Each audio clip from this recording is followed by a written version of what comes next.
Hi, let's get going with Student RiskAssess. So, why would you want to do a risk assessment? The simple answer is that you don't want to get hurt or hurt anybody else.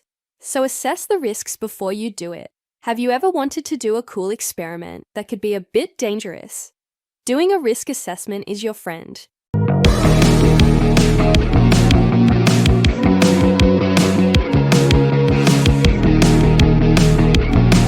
RiskAssess gives you safety info and a structure to put it all in.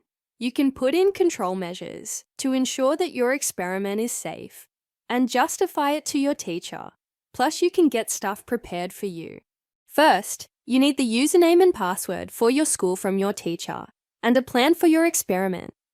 Now we are on the home page. We are doing a hydrogen pop test prac. The forms are quite straightforward, but I have some tips for you.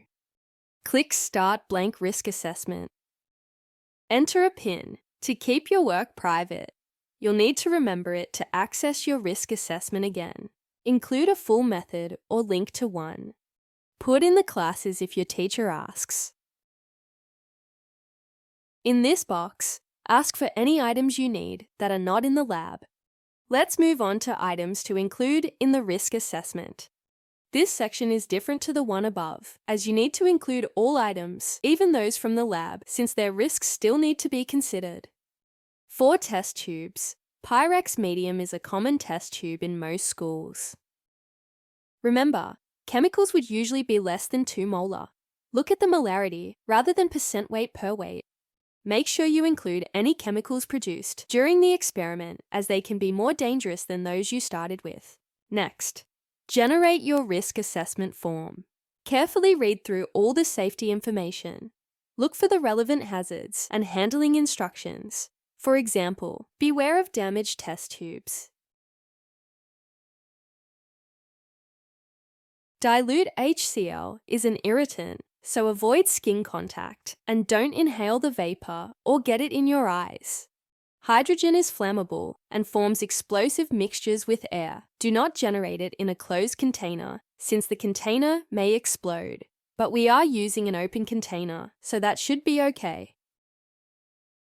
Read the knowledge and agreement. Now for the actual risk assessment.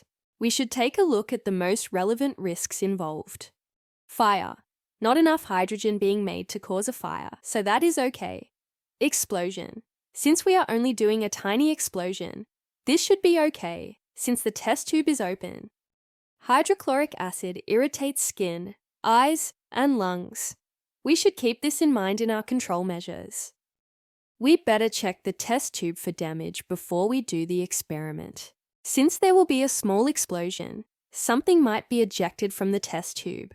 So point the test tube away from anyone. Choose the inherent level of risk. This is the level of risk before adding control measures.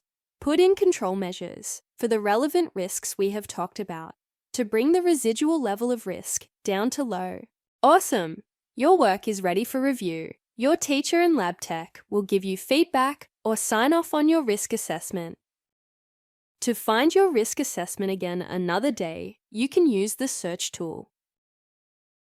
The teacher has commented that the hydrochloric acid molarity is too high. You can change this using author's update. Final tip. On the homepage, you can search for safety information and see different chemical concentrations. Check the description for resources.